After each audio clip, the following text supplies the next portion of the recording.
wanna play tough and wanna hate this, I'll always show up and make a statement. Everything I do so instinctive and so passionate. Every word I move so descriptive like an adjective. I got a vendetta against people who patented being negative when you should be getting after it. I got facts over tracks, this and that, spitting slow, spitting fast. I could roast, I could gas, think I'm okay at last, but I don't know if that can erase all the past and the pettiness. A reflection of the emptiness, hilarious. You think you're worth my time, you're delirious, mysterious, because you hide behind a fake exterior. Inferior, you know I'll always be a bit superior. Get off of me, this ain't no humble brag. I want you to hear words, you can say them back. I want you to feel free from the chains that last, and to believe in what you got, it was built to last, yeah. Now that I've been put through hell, I never got anyone's help. I had to do it all myself.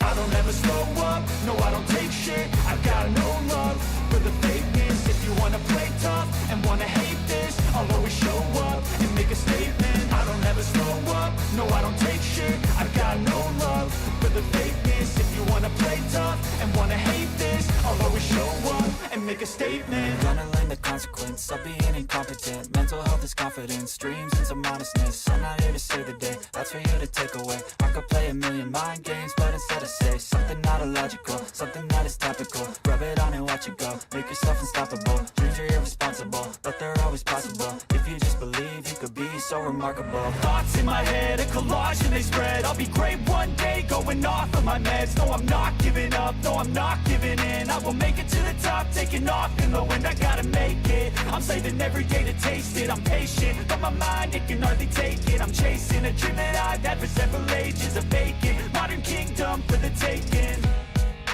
Now that I've been put through hell, I never got anyone's help. I had to do it all myself.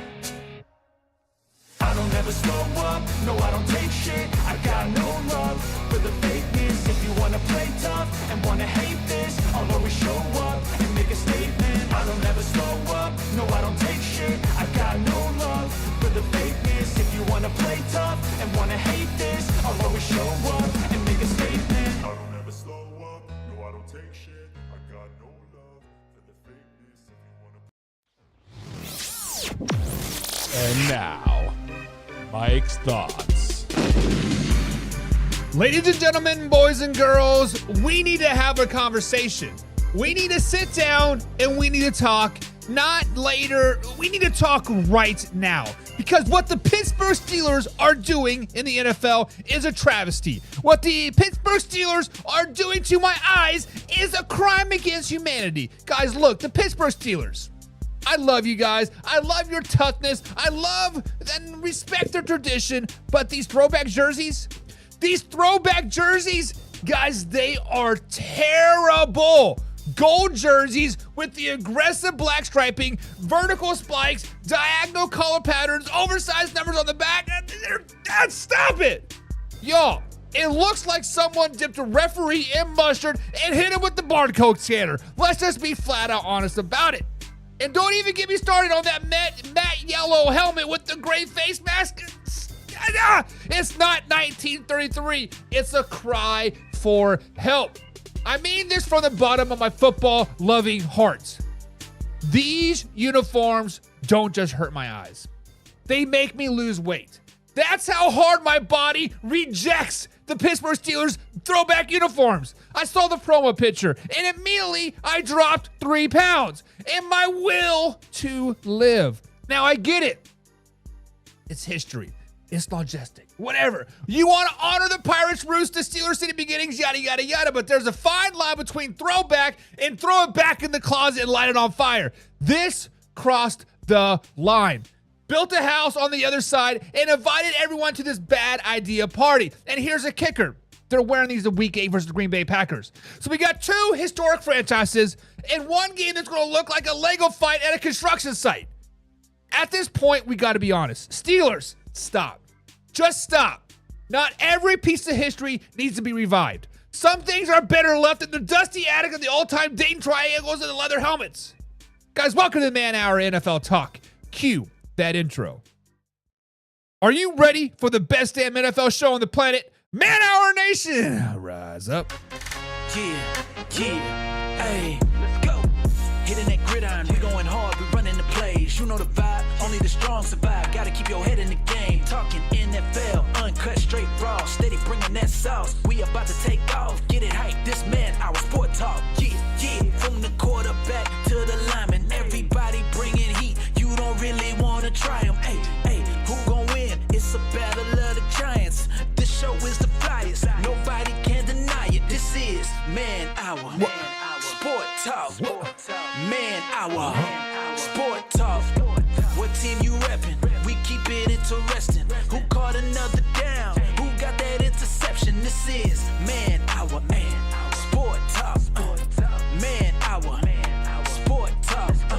What team you reppin'? We keep it interesting. Who caught another down? Who got that interception? Let's go. What is up, Man Hour Nation? Guys, welcome to Man Hour NFL Talk, your go-to spot for live, raw, uncut NFL talk. I'm so glad you're with us here today. But before we dive into today's action, guys, let me tell you a little about manhourradio.com. That is where you can grab all your exclusive merchandise, check out our regular blogs, and stay up to date on everything we're doing over here at the Man Hour. And oh, by the way, the NFL Pick'em just rolled out there. So if you guys want to win some free dollar bills, y'all, head over to manhourradio.com. Every NFL week, we have free entry. We got a $1 entry, $5 entry, and a $10 entry platforms.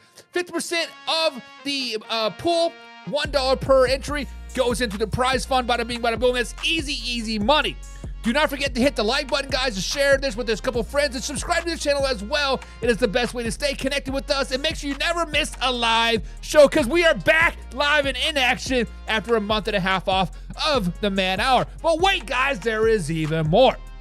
You can become a Pigskin Pundit as well. That is our members-only community where you get free entry into all the weekly NFL pick'ems, plus the 2 extra picks. We got giveaways, we got exclusive merchandise, and you get all access to extra live streams for just the Pigskins Pundits only, so you know what Coach Rowe is all about. Coach Rowe is rolling out, guys. We got a 24/7 news channel happening right now. Coach Rowe will make his epic appearance tomorrow, so stay tuned for that. Remember, guys, it's a live interactive show, so I want to hear from you, your comments below, your thoughts, and your opinions, your hottest of the hottest takes to join the conversation, just like my man, Alpha Rob. Alpha Rob's in the chat today. What's up, Alpha Rob? Hope you had a good old day, man. We have not seen people in a long, long time, guys, and I miss you guys very, very much so. So let me move the chat over here. Obviously, guys, we're a little bit rusty. We're working out some of the kinks. But guys, welcome Alpha Rob in the show, and everybody else is here as well. So guys, if you are in the live stream, let us know.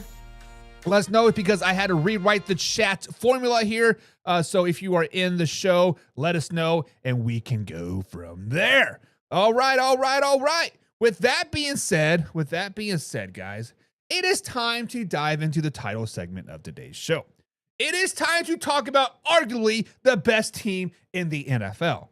And no, I'm not talking about my Kansas City Chiefs. No, I'm not talking about the Philadelphia Eagles. I'm not talking about the Buffalo Bills, the Las Vegas Raiders, the Detroit Lions, the Arizona Cardinals, the Houston Texans. I am talking about the one and only, the Dallas Cowboys. Put some respect on their name, because the Dallas Cowboys are heading into day 2 of training camp, and Tyler Smith is not holding back. The man, the myth, 11 himself, as the team touched down in Oxford, California for training camp, Tyler Smith dropped a line that every Cowboy fan loves to hear. Every media person loves to hear. Every Cowboy hater loves to hear. Those are 3 words: Super Bowl champions. Guys, that's right. Tyler Smith said it the best. The Dallas Cowboys are going to the Super Bowl. He's not hoping for it. He's not, no, maybe if things go away. No, sir. Tyler Smith flat out said that's our expectations here in Dallas in 2025. Now, let's take a pause. Let's put this into perspective. Now, I understand Tyler Smith. You just got your dollar bills, y'all. I understand that the Dallas Cowboys have not played in the Super Bowl since 1995. I understand they haven't even reached the NFC Championship game in 30 years. That is the longest active drought in the conference. Meanwhile, the Commanders and the Lions, and yes, those franchises have both made the NFC title game in the last 2 seasons. Historically, the Lions and the Commanders have been bad the last couple decades, right? Let's just be honest. So we got to ask the question, guys. We got to ask the question. Is Tyler Smith being bold, or is he being delusional? Let's talk about it. Let's think it's a realistic goal. And to be fair, he is not wrong. The Dallas Cowboys have added a lot of good pieces. They added George Pickens in a trade to the pair with CeeDee Lamb. That's a big-time move that gives Dak Prescott another explosive weapon downfield. Plus, they brought back old speedy Mr. Tolbert here, even though he's doing cocaine off of my baby mama's butts. But that's besides the point. The Dallas Cowboys receiver core is loaded. The offensive line got better through the draft, plus with Tyler Smith. And then they brought back Devontae Flower as well. And let's not overlook the trade for former first-round corner Elam as well. Guys, Dallas also used their first-round pick on guard Tyler Booker to reinforce that offensive line, something Tyler Smith has said is a huge deal heading into this season. And oh, by the way, speaking of Dak Prescott, Mr. Top 5 quarterback in the NFL himself, he is finally healthy. Coming back from that hamstring injury that missed 9 games last season where they went 7-10, Dak is back and 100%. And when Dak Prescott starts the majority of the season, guess what? The Dallas Cowboys make the playoffs. Matter of fact, 5 out of the 7 times when Dak has played more than 11 games, they have made the playoffs. So Dak being healthy, hands down, gives them a shot. Now the X Factor. Let's not forget about the X Factor. Let's not forget about the X Factor. The man, the myth, the legend himself, Micah freaking Parsons.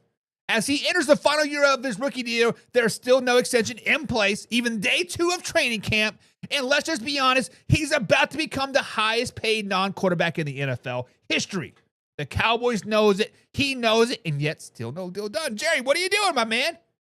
Micah said back in minicamp that he reported training camp, which he did, and he didn't say that he would practice. And while Jerry Jones is expected to address the media during Monday's State of the Cowboys, which was yesterday, which he did, saying that he's going to become the GM still, Parkin's situation is still going to be headline news. His presence and his attitude could make or break this defense. Micah Parsons is the X factor. With that being said, guys, the Dallas Cowboys are starting a new chapter with head coach Brian Schottenheimer at the helm, replacing long-term coach Mike McCarthy. That's another layer to watch as well. With that being said, you got a new leader, a reamped offense, a healthy quarterback one, and one of the best defensive players in the game walking into a contract year. Tyler Smith said the words every Cowboys fans believe in. Why not? We can't win? What? No, Super Bowl, baby, Super Bowl bound. And we're about to find out. So for the people in chat, got my man James, got Shay, got Alpha Rob, all you people in the chat, are the Dallas Cowboys, 2025 Dallas Cowboys, actually built to win the Super Bowl, or are we just hearing the same story that we've heard for the last 30 years? That is the question I want you guys to answer. Be sure to hit the subscribe button, guys. Hit the like button. Remember, we're live Monday through Friday at 9 p.m. East Coast time right here at YouTube.com/ManHour. This is a live interactive show. See your comments down below. Let's get into it. My man Shay. Good Lord, that's big. And somebody should have tested this stuff before we got to this point. Damn it, Buck. I'm kidding. Shay Fraser, I need to change that. I can hardly see you say your name. Shay says Dallas Choke Boys. Hey, Shay, some people in Dallas like to be choked. Some people in Green Bay, Wisconsin like to be choked. Some people in Louisville, Kentucky like to be choked. But let's just be honest. The reason that the Dallas Cowboys choked in the playoffs the last couple years that Dak Prescott was the quarterback was because of the conservative play calling on offense, conservative play calling on defense. Now that both of those coaches are gone, Mr. Dan Quinn himself, the worst big-time coach ever, let's just be honest about it, is gone. 2 years out. The defense can finally eat. The defense can finally get pressure. The defense can finally, hey, we don't have to worry about big-time plays. Mike McCarthy's play calling was terrible in the playoffs against your Green Bay Packers, Shay. Let's just be honest. My chair's falling down. Let's just be honest. Your Green Bay Packers rolled all over the Dallas Cowboys because, for one, the defense was playing man coverage for whatever reason. They played zone all year. Sorry, they played zone coverage. They played man coverage all year long. They walk into zone coverage and boom. Hell, I think they just scored another touchdown on us. It's just stupid. Dak Prescott is going to break that narrative this season. Dak Prescott is going to lead the Dallas Cowboys to 12, 13, 14, if not 15 wins this season. It starts in 44 days. In 44 days, when the Philadelphia Eagles welcome the Dallas Cowboys in, drop down that Super Bowl banner, the wings on the Super Bowl ring are going to break off, and the Dallas Cowboys are going to whoop that ass. No more choke boys. No more choke boys. Brian Schottenheimer is boomer bust. Whether you guys want to admit it or not, Brian Schottenheimer is going to be the fall guy, one and done, or he's going to lead them to the Super Bowl. There's no 500. There's no 600. There's no 400. It is 800-win season or a 200-win season. It's boom or bust. No more choke boys. No more choke boys. My man Alpha Rob's in the chat. He says they make the playoffs and they lose to the Bucs. Ooh, slow it down, baby. Alpha Rob, that means that the Bucs are probably going to win the division, right? The AFC South as a 4th seed. So that's probably 9, maybe 10 wins could get you a 4th seed. Maybe. We'll see. That means the Cowboys would have to get a 5th seed or flip-flop, right? Because I don't see either team being a 6 or 7 seed. But listen, don't sleep on the Buccaneers. Do not sleep on the Buccaneers. Do not sleep on my man, Baker Mayfield. Do not sleep on the boys. James Frank is in the chat. What's up, Jamesy? He says, George Pickens is going to go off this year. Listen, George Pickens is arguably a number 1 receiver on any other team. You put him back on the Pittsburgh Steelers, he's probably the number 1 receiver. You put him on the Bucs, he's probably the number 1 receiver. You put him on the Buffalo Bills, he's probably the number 1 receiver. When you become a 1A and 1B, this does one or two things for you, right? Either George Pickens is going to get double teamed all year long and CeeDee Lamb is going to go off, or they're going to double team CeeDee Lamb and George Pickens is going to go off. This was a major move by the Dallas Cowboys. This was a major move by them. This put their offense right here and instantly put it up here. Tyler Smith, going to be an all-pro. Tyler Booker, probably going to be a all-pro. This is the one thing the Dallas Cowboys have done very, very well the last 10, 12, 13, 14, 15 years, is they draft really good offensive linemen that have long careers. The offensive line is solid. Dak Prescott is solid. This offense is going to the moon, baby. Offense is going to the moon. And Shay says, slow it down, baby. He says, slow it down. Shay says, let me clear my throat and let me understand that this is the same narrative. This is the same thing that we see year after year after year, says Shay. I'm sorry. Shay says, this is what we see. The Cowboys have a great regular season. Number 1 seed in the NFC, maybe the number 2 seed. They're beating the Eagles, they're beating the Commanders, they're beating the Giants. But then it comes playoff times, then the Buccaneers come in as a 5th seed, whoop that ass, or 6th seed, or 7th seed, or whatever. Shay, if Mike McCarthy was still the head coach, I would say yes. The reason I'm saying it is not the same narrative is because I think Brian Schottenheimer has the backbone, has the balls, has the guts, glory, and fame to stand up to Jerry Jones. I don't think Brian Schottenheimer is going to bow down to Jerry Jones like he thinks he is going to be Mr. Puppet Man like Mike McCarthy was. Yes, Jerry Jones is the owner. Yes, Jerry Jones is a general manager. Yes, Jerry Jones is the head of marketing. Yes, Jerry Jones is the assistant head coach, whatever, right? But Brian Schottenheimer is the head coach. And I think Brian Schottenheimer changed that narrative. There's a culture changing in Dallas or Oxford, California as of right now, and it is apparent. It is apparent that Brian Schottenheimer is in charge, and I love seeing it. James Frank says they're not going this year, but look for them sooner than later. Give that new coach a year or two. They are built to win now, though. James, you are correct. The Dallas Cowboys are built to win now. And let me take this one step further. Let's think about this logically. Let's take this one step further. What if the Dallas Cowboys do not win right now? Micah Parsons is in a contract year. If they do not get a contract done before this year starts, they're probably not going to get one done until the end of the year. Let's just be honest. And then at that point, do we pull a NBA trick out, right? Sign and trade. Sign Micah Parsons to this massive deal and then trade him off to the Baltimore Ravens, the Las Vegas Raiders, a team that wants him. So you sign him. Aha, I got you. But then they trade him. I think if the Dallas Cowboys do not win this season, make it to an NFC championship game, you have to blow it up. You have to blow it up. Micah Parsons is gone. George Pickens is in a contract year. Let's not forget about that. Dak Prescott's probably gone. Just blow the whole thing up. Brian Schottenheimer's probably gone. Bring in Coach Prime. Bring in Shedeur Sanders. Be must-see TV. Dallas Cowboys, Dallas Cowboys, Dallas Cowboys all 2026 offseason. That's all we're going to hear. I don't think they have a year or two. They have right now.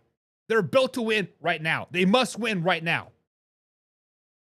Also, James, take it to even one step further.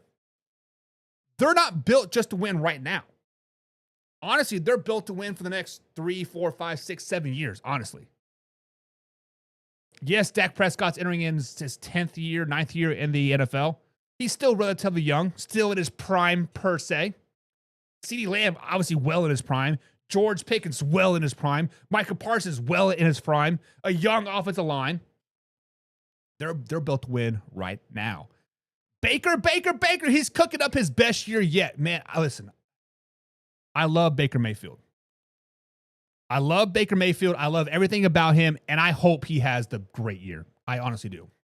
Alpha Rob says the Cowboys are going to win a lot of games. Fans are going to be pumped up, and then the bottom falls out at the end of the season.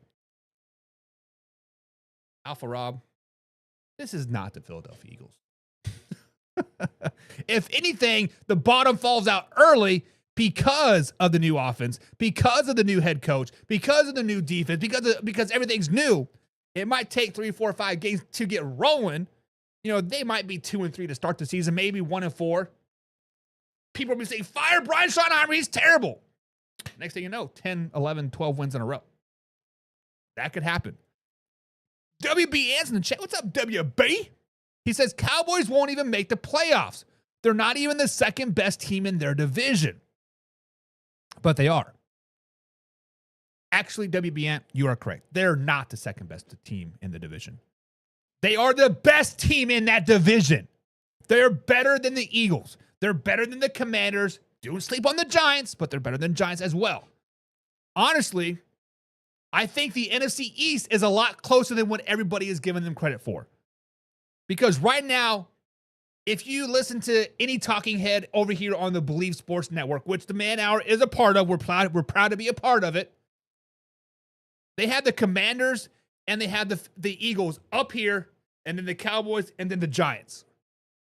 Listen, I think they're all right there middle of the pack. Giants are going to be a lot better. Their defense is nasty. Don't forget that they got Brian Burns. They got Thibodeau. And then they drafted Abdul Carter. That's going to be one stingy defense. Old, what's his face? Tracy Jr. He is a workhorse running back. Now, they got some quarterback questions, controversies, whatever you want to call it. Who knows what they're going to be a quarterback. But the Giants are still going to be good. Commanders are going to come back down. Eagles are going to come back down. The Cowboys are going to be right where they're at. It's going to be close. It's going to be close. James says, LOL. So they do what Pittsburgh should have done with Watt.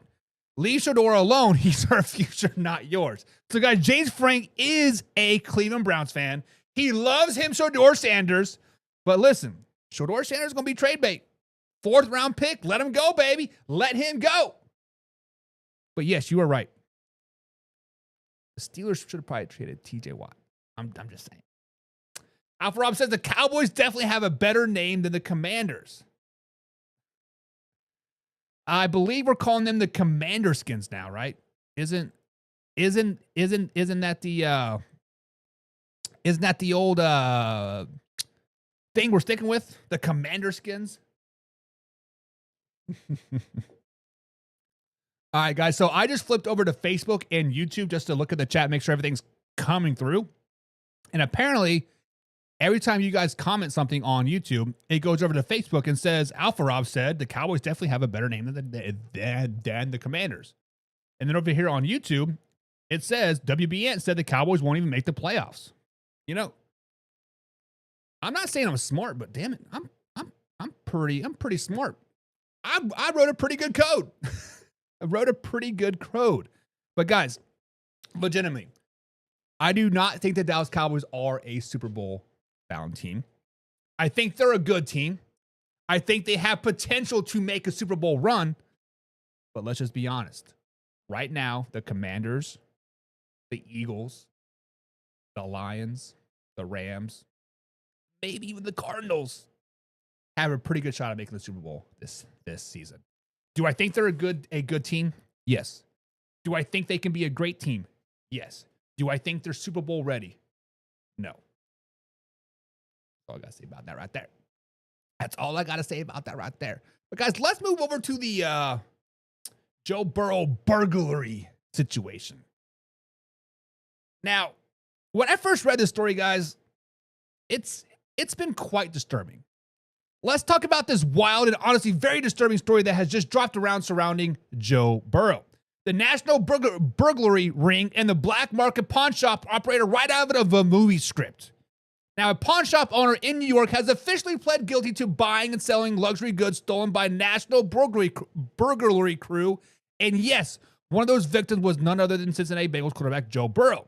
So guys, here is what we know so far about this burglary ring, right? So back in December of 2024, there were a lot of strings of burglary for Patrick Mahomes, Travis Kelce, and yes, including Joe Burrow as well. While Burrow was on the road playing against the Cowboys, his home was burglarized. Gone. $300,000 worth of personal items. At the time, the FBI identified him as only as athlete number 5 in their complaint. And now it's out in the open. And Burrow is not alone. Right, the same crew, this nationally burglary ring crew, targeted multiple high-profile athletes, including Patrick Mahomes, Travis Kelce, Luka Doncic, and Mike Conley. The pattern hit their homes while they're publicly scheduled elsewhere, aka road games, away matchups, even at media events. Guys, this crew was tracking them and knew exactly when to strike. Now, the guy at the center of the fencing operation is Dimsy Naskiski. I'm not even going to try to say his name. But he's a Russian mobster, a 43-year-old pawn shop owner out of North Bergen, New Jersey. He's pleaded guilty in federal court to conspiracy to receive stolen property. Basically, guys, he ran a black market hub, buying everything from high-end watches and jewelry to sports memorabilia and even power tools used to safe and cracking. Yes, power tools. Yo, this isn't some back alley Craigslist flip game. This is a full-blown criminal enterprise. The pawn shop owner faces up to 5 years in prison and could be forced to pay back $2.5 million in restitution. Plus, the forfeiture of stolen goods was worth the same. And here's the kicker. Just because he's from the country of Georgia and only living in the USA legally, he also faces deportation. And this is the one main operation either. His co-defendant, John Viller, pled guilty back in June. These two men have been working together since 2020, building this whole black market pipeline and feeding the demand of stolen goods, which kept South American burglary rings in business. And let's not get it twisted, guys. This is a well-organized national crime ring. These guys traveled across the country targeting affluent neighborhoods, celebrity homes, and jewelry vendors. The FBI called them a Ripley of criminality, which went beyond just burglary. It turned into a network of thieves, selves, and profit.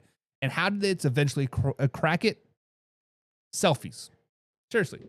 Boom. Selfies. No joke, guys. These criminals were taking selfies with stolen loot, helping federal agents connect the dots and track the movements of these goods. Now, about Joe Burrow. In this newest season of Netflix series Quarterback, Burrow revealed how the burglary changed him.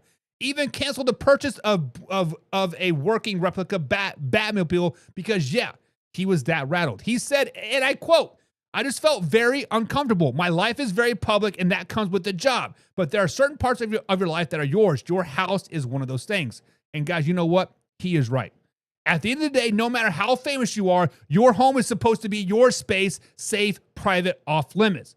And these thieves not only violated, they profited off of it while pawn shop in New York City kept the engine running. So guys, let me ask you this question. Should high-profile athletes have better security? Or is it just the price of fame in 2025 or going into 2026? Should their gated communities have somehow figured this out? That is the question. I don't know the answer because I know personally that Patrick Mahomes and Travis Kelce live in a gated community. How these burglars got in? Tailgating. They tailgated. It is what it is. It happens. The first level of security is a fence. People tailgate through that fence and they get in. But guys, hit the subscribe button and hit the like button. Remember, guys, we're live Monday through Friday at 9 p.m. East Coast time right here at youtube.com/manhour. And of course, facebook.com/manhour as well. So what do you guys think? What do you guys think? James Frank says it's time for Joe Burrow to get a strap. Pop, pop. Man, he already got a cannon of an arm. Already got a cannon. Alpha Rob says, taking selfie with stolen goods, how dumb. Listen. And those pictures went viral too because it was the ice out chain that Joe Burrow wore like the week before or 2 weeks before. Like it clearly was like his. So I don't know. James Fraser sound like some Animal Kingdom stuff. Oh, it's just silly. It's just silly. Why don't they lock their stuff up in a closet before they leave? You know, that is a great point. Me personally, I live in the country now. Got a nice little 6-acre lot. Not like my neighbors, my brother-in-law and sister-in-law, right? My other brother-in-law and sister-in-law live like kind of catty corner from us. We live in a very safe country neighborhood area, right? I still lock my stuff up in a fireproof safe. Now, I'm not saying I got a $300,000 chain by any stretch of the imagination, but damn it, my Axe body spray, it goes in there. Ain't nobody stealing my Axe body spray. And WBN says, low-key sounds like an inside job. Listen, it does. I mean, like, honestly, if you think about it, when people usually get robbed and of high-end stuff, it's usually somebody that you know. Now, I personally have never been robbed. My wife has been robbed before, and it was one of her friends. Like, it's just like, what? It is weird. Cowboys for Life says, yo, what's up, man? What's up, Cowboys for Life? What's up?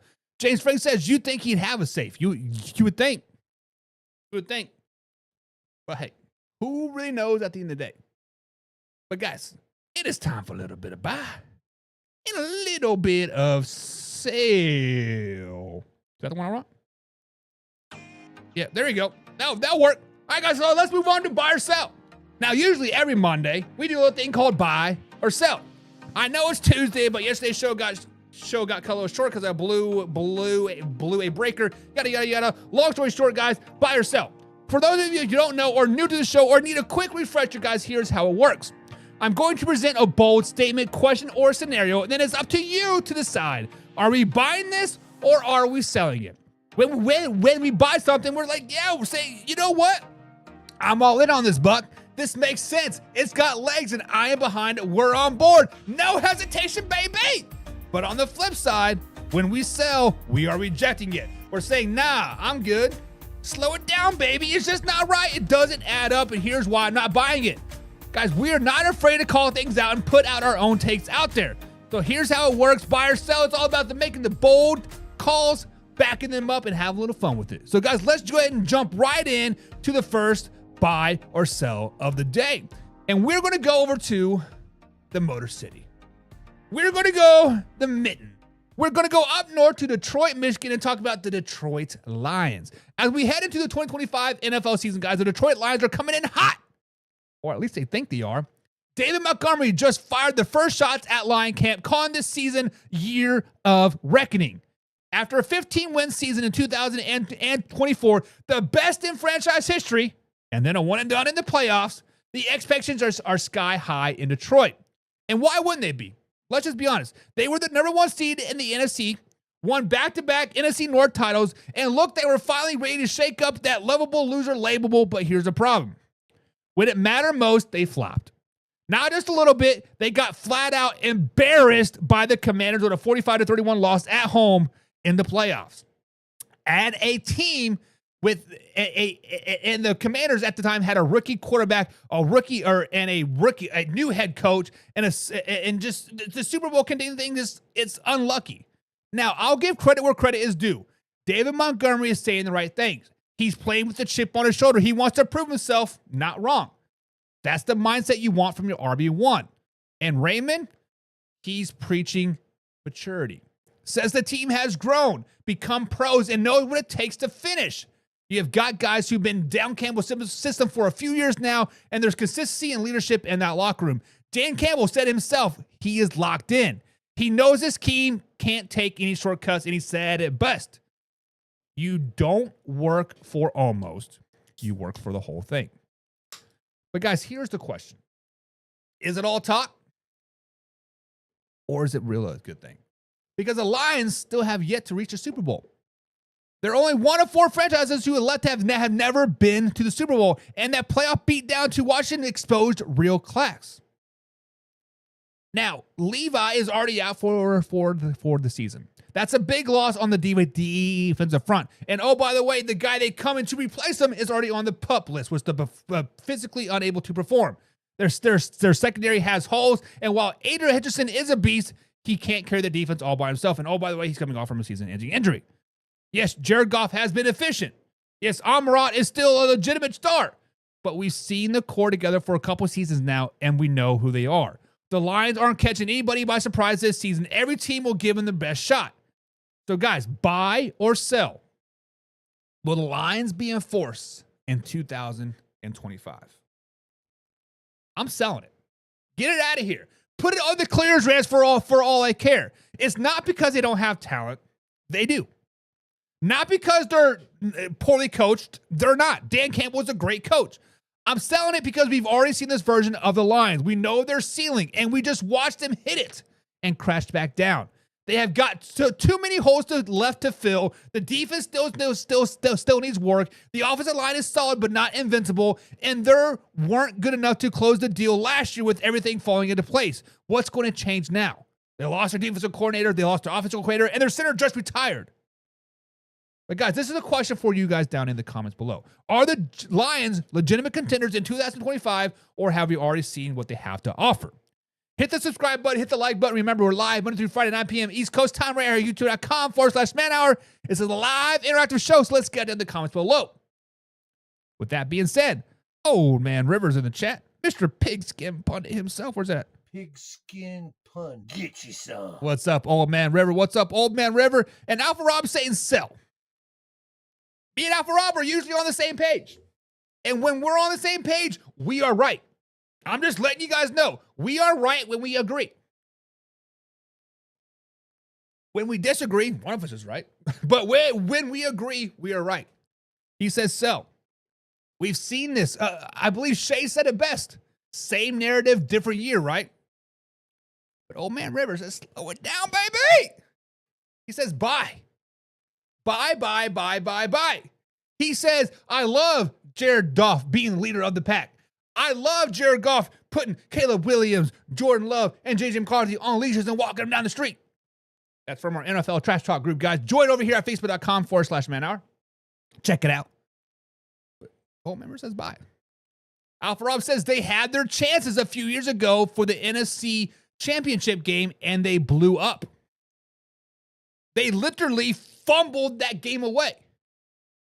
I can't remember who the receiver was. He had it and gave it to the defender. Here, I don't want it.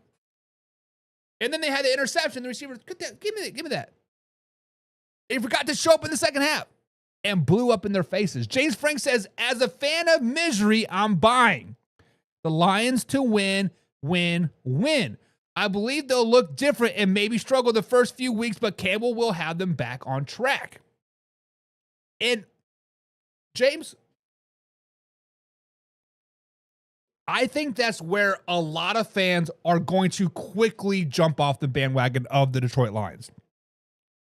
Is because we are not going to see the same gambling Dan Campbell with Ben Johnson as the offensive coordinator.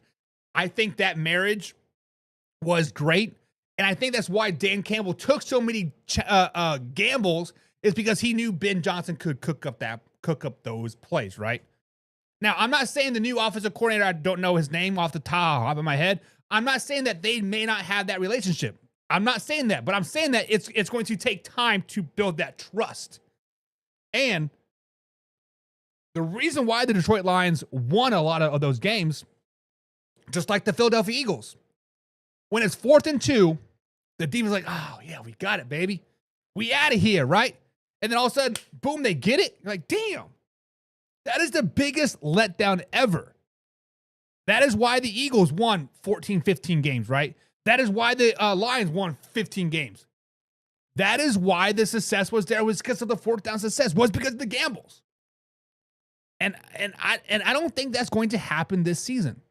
I'm like, but they will start out slow. Old Man River says the Lions will be 12-5. And Old Man River, I think we have the same thought process. I had the Lions winning 11 or 12 games as well. We're going to start revisiting that next week because back in May and June, we did the way too early win-loss predictions, right? But now that training camp has started, now that rookies have signed, now that trades have happened, it's time to put some numbers to these teams. But I think you're right. I do think the Lions do get 11, 12 wins. I think they do win the NFC North. But they're another one and done yet again. That is what I'm thinking. Let's move on. Next up here, guys, on the buy or sell. Will JJ McCarthy have a great season in 2025? So basically, guys, are we buying or selling JJ McCarthy in 2025? Are we buying the Vikings? That's what it comes down to. Do we like the Vikings? Do we hate the Vikings? Buy or sell? Now, on the surface, if you're a Minnesota Vikings fan, there is a lot of optimism there. The Vikings fans are buzzing. Kevin O'Connell has done everything in his power to set JJ McCarthy up for success, even during a year where JJ McCarthy never touched the field. We're talking about a rookie quarterback who tore his meniscus last August, never got to practice, never run scout team, never threw a pass in live action, but still showed up weekly, grinding through tape, mental reps, and one-on-one meetings with his head coach. Kevin O'Connell even cleared out an hour each week for JJ McCarthy to learn. No distractions, no meeting, just development. A mental, emotional, and leadership focus that's rare in the NFL. Quarterbacks coach Josh McCown pushed him hard too. Assignments, written scouting reports, third down installs, film breakdowns from Darnold's helmet cam, you name it, JJ McCarthy studied it. You can't question the preparation. You can't question the work ethic. JJ McCarthy did everything he had into becoming the future of the Minnesota Vikings without even stepping on the field. And now, in 2025, he is the guy. Sam Darnold, gone. Daniel Jones, gone. Nick Mullins, gone. Aaron Rodgers, passed on it. It is JJ McCarthy's team now. The front office is fully invested. The coaching staff is fully behind him. And the Vikings, a playoff team, 14-3 from last season, are handing the keys to a 22-year-old who has never played a down in the NFL. This brings us back to the question. Will JJ McCarthy have a great season in 2025? I'm selling it. Hear me out. Like I said, it's not because they're not talented. They have arguably a top 5 wide receiver duo in the NFL in JJ and Jordan Addison. It's not because JJ McCarthy did not put in the work. It's because the expectations in Minnesota are so high right now that no matter how well he plays, it won't likely will be enough. He is walking into a lose-lose situation. When a team goes 14 wins and then moves on from a quarterback, clearly it is Super Bowl or bust for the Minnesota Vikings. If he struggles early, fans will panic. If he plays decent but doesn't win a playoff game, it's a letdown. If he plays really, really well but loses to the NFC title game, people say, well, same old Vikings. Let's just be honest. The only way JJ McCarthy can, quote, win in my eyes or in the eyes of the fans this season is if he wins the Super Bowl. That is it. No playoffs, no 15 wins, no NFC Championship game, Super Bowl or bust. Anything else will be like a step back from a 14-3 campaign in 2024. And that's not fair. It is not a fair standard for a second-year quarterback coming off a major injury. That's the but that's the reality that he's facing. There's pressure, there's hype, there's hope, but for now, I'm selling the idea that this will be a, quote, great season for JJ McCarthy. He might develop, he might flash brilliance, but greatness, that's a bar built off of expectations from last season. It's almost impossible to clear. So, guys, question for you guys. Will JJ McCarthy actually have a great season, or is he set up to fail no matter how well he plays? Guys, hit the subscribe button, hit the like button. Remember, we're live Monday through Friday at 9 p.m. East Coast time right here at youtube.com. It's a live interactive show, so get down to the comments down below. Old Man River says sell. Sell, sell, sell, says Old Man River. And we agree. James Frank says, let me clear my throat and slow it down, baby. He says sell. Listen, y'all need to be careful selling these Minnesota Vikings. Because don't you guys remember last season when I said the Minnesota Vikings were going to have a bad season? Everybody and their dog said, 3, 4, 5 wins tops. It was a rebuild year. But you know what? They had 14 wins. And I gave them their praise. I said, hey, you guys had a great regular season. You guys will probably win 10, 11 games in a row. At the time, they got like 7 in a row or something like that, right? I was giving them praise. I was giving Laura all of her flowers. But I said, slow it down, baby. You're still going to be a 1-and-done in the playoffs. They're like, off with his head. Put it on the stake. What happened? Alpha Rob says, sell. He has great receivers, but he's the question mark. And how tough is that? How tough that a quarterback like Sam Darnold came up and got 14 wins? Sam Darnold played out of his mind. Everybody thought Sam Darnold was done. After he got traded from the Jets, went to the Panthers, and then went to the 49ers, and then came to the Vikings. I sat there and said, this is a weird signing. Most of the Vikings fans that I listened to or saw said, this is a weird signing. But then he started to play well. The system clicked. And then they're all like, oh, we love you, Sam.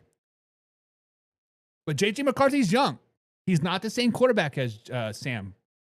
He could have a very, very long season. James says, so they needed a backup. Kenny Pickett to the Vikings. James, Kenny Pickett starting in Cleveland. Just so you know. Starting in Cleveland. James says, then they pooped everywhere.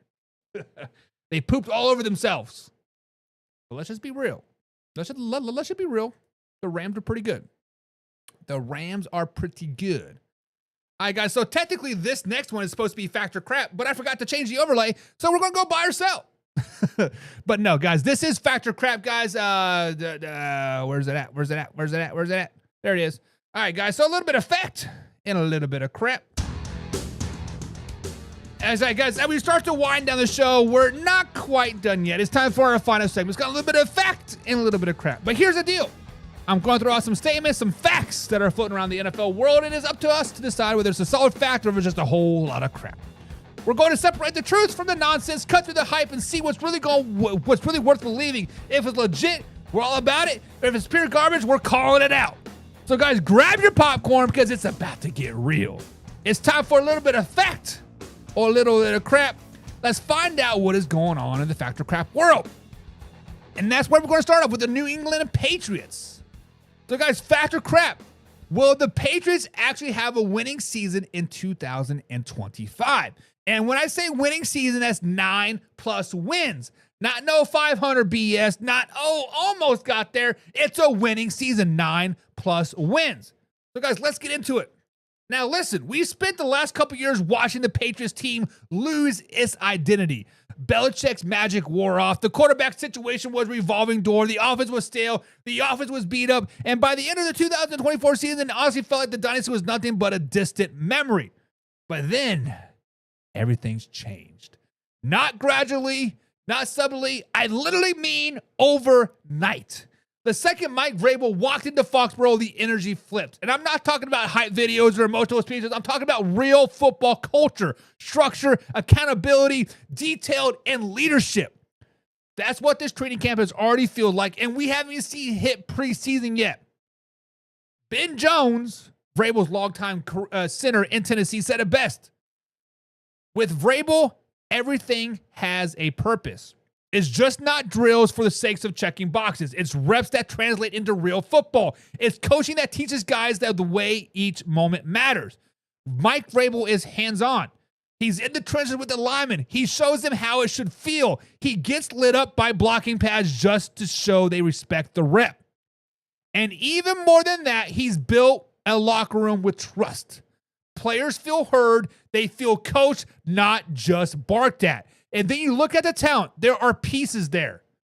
Rookie running back Tavion Henderson is signed, fully guaranteed, and he is ready to roll. That defense, Christian Gonzalez is already being talked about being a top 10 quarterback in the league. He is back. You got a long core. You got a renewed offensive line under Doug Marrow, and a team that's suddenly feeling like a team again. Even Dante, one of the most respected coaches in the team's history, said, hell, it's a hell of a place right now. I love it here. And let's not forget, this man's through every page of the Patriots' history. If he's seeing something different, that means something. So when people ask me, factor crap, will the Patriots have a winning season in 2025? Guys, I am leaning towards fact. Every time I see this team practice, the vibe is real. The toughness is calculated. The energy is controlled. The culture has shifted, and it looks sustainable. Are they winning the AFC East? Probably not. Let's slow it down. Are they knocking off the Chiefs or the Bengals? Let's not get crazy. But 8 or 9, a 9-8 season, maybe even 10 a season, absolutely within reach, especially when the defense holds up. And the offense, even if average, stays efficient. Don't give games away. So, guys, question for you guys down here in the chat. Is Mike Vrabel already the biggest offseason upgrade in the NFL? And how many games will the Patriots win in the 2025 season? Subscribe, hit the like button. Remember, we're live Monday through Thursday at 9 p.m. East Coast time right here at youtube.com/hour. It's a live interactive show, so comment down below and let's get into the comments and let's get the discussion going. James Frank says, facts.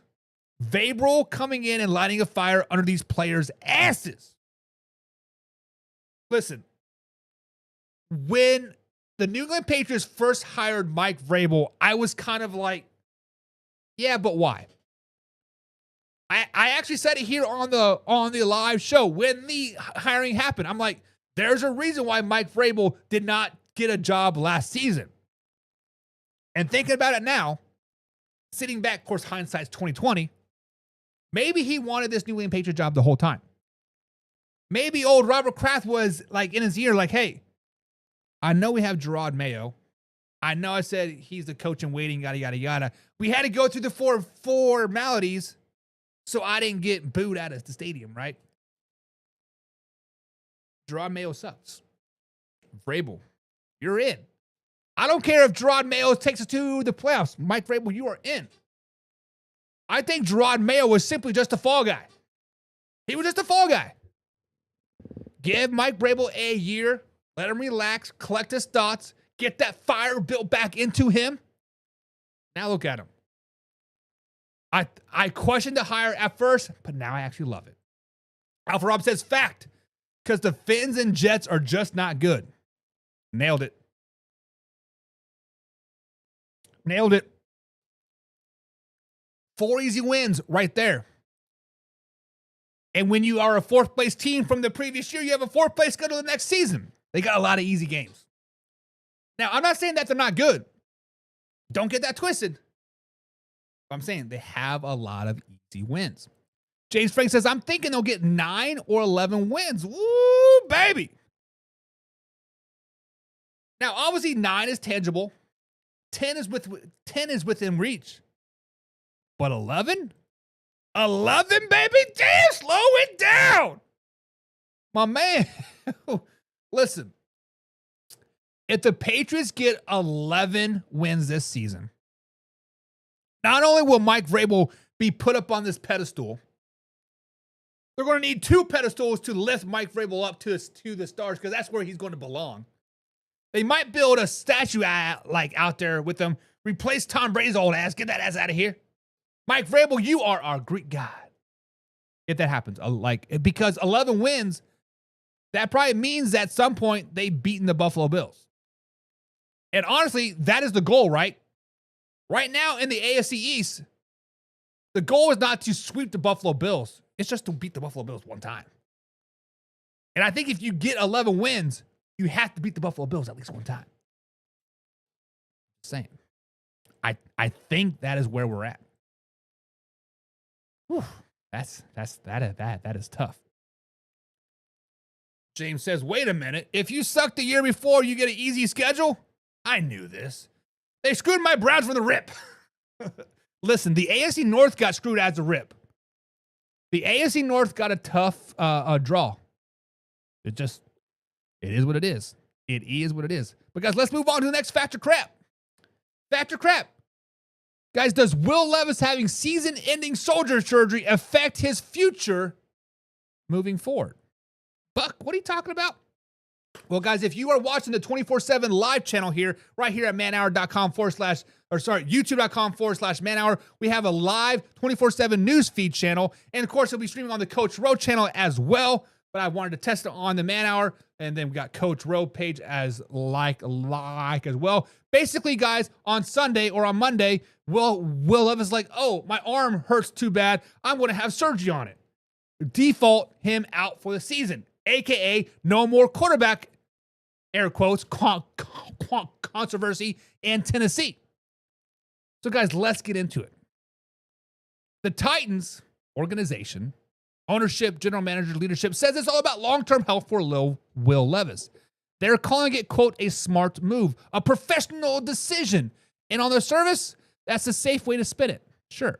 But when you're actually dig into the timeline, the one biggest question jumps out to me right off the bat. Why now? Why July? Will Levis has been dealing with his shoulder injury since last season. He played through it. He went through OTAs. He practiced this offseason. Now, just days before training camp, when Cam Ward's about to take his job, suddenly we, quote, shut it down. Look, I'm not saying the shoulder issue isn't real, but I am saying that the timing is real convenient. Because let's rewind a second. Will Levis was already losing ground. Cam Ward, the number 1 overall pick, was getting all the buzz. Players were raving. Coaches were subtly shifting their narrative. And every report coming out of Titans camp was glowing with Ward's name on it, not Will Levis's. And now the competition, gone, dead, canceled. Dead and gone, dead and gone. This is Cam Ward's team without a snap being played in camp. The Titans aren't even pretending anymore. The only other quarterbacks on the roster are Brian Allen and Tim Boyle. Who? Exactly. Guys who have held a clipboard and will throw and warm-ups. That's about it. And let's not forget this, guys. Levis wasn't exactly lighting the world on fire with when he was healthy either. In 2 seasons, he barely completed 61% of his passes. He had more bad decisions than big moments. At 26-year-old, he's already entered what should be his prime, and he's watching from the sidelines. So when I hear people ask me this, fact or crap, does the injury affect Will Levis' future? Guys, I'm saying fact. This changes everything. Not because of the surgery itself, because of what it represents. If the shoulder was this serious, the smart move would have been to get it fixed in January, not in July. This move feels like someone who saw the writing on the wall and needed a soft landing spot. Instead of fighting for a quarterback one and losing the battle in front of the world, Levis takes a back door out, resets for 2026, and avoids a very public benching. And when it comes back to next year, Cam Ward will even be more established. The locker room will have moved on, and Will Levis being a 27-year-old maybe in the league that doesn't wait around. So question for you guys down here in the comments below. Was it really about the injury, or was Will Levis just trying to save face after losing the quarterback battle to a rookie? Hit the subscribe button, guys. Hit the like button. Remember, we're live Monday through Thursday at 9 p.m. East Coast time right here at youtube.com/manhour. It's a live interactive show, so comment down below, and let's get into the comments, and let's discuss your thoughts. James Frank says, Cam Ward definitely impacted the future in Tennessee. Listen, the minute the Tennessee Titans did not trade that number 1 overall pick, we knew Will Levis was done in Tennessee. Let's just be honest.